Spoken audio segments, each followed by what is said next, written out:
ഒറ്റപ്പാലത്തുള്ള അമ്മയുടെ തറവാടായിരുന്നു എൻ്റെ ലക്ഷ്യം.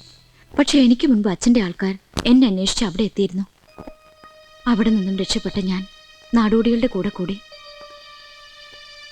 ഒരു മന്ത്രിയുടെ മോളെ വഴിയോരത്ത് കിടക്കുന്ന ബസ്സിൽ ആരും പ്രതീക്ഷിക്കില്ലല്ലോ.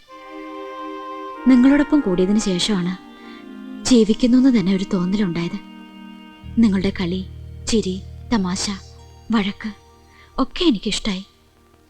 എന്തായാലും ഞാൻ ഇനി തിരിച്ചു വീട്ടിലേക്കില്ല. காயத்ரி பத்தி ஏதாவது தகவல் கிடைச்சதா?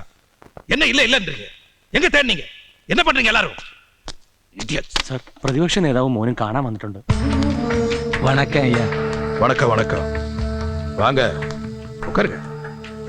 எப்படி சௌக்கியம் தானா? கடவுள் புண்ணியத்துல நல்ல சௌக்கியம். என்ன அப்படி சொல்றீங்க? இல்லனா இந்த நாட்டுடைய எதிர்க்கட்சி தலைவர் முத்துராமனும் அவரோட மக செல்வமும் என் வீட்டு வாசப்படி மெரிப்பீங்களா? சரி, உங்களுக்கு நான் என்ன செய்யணும்? உங்க பொண்ணு என் அப்போசிஷன் கேண்டிடேட் உடம்பு சரியில்லாம ஹாஸ்பிட்டல்ல இருக்கான்னு கேள்விப்பட்டேன். ஆமா, இப்ப என்ன அதுக்கு?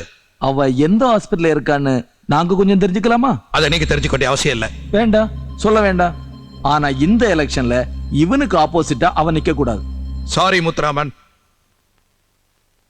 ஓகே, நாங்க வரோம். ஆனா ஒரு விஷயம், உங்க பொண்ணு எங்க இருக்கா, யாரோட இருக்காங்கிறதெல்லாம் தெரிஞ்சுக்கிட்டு தான் நாங்க இங்க வந்திருக்கோம். வரட்டுமா?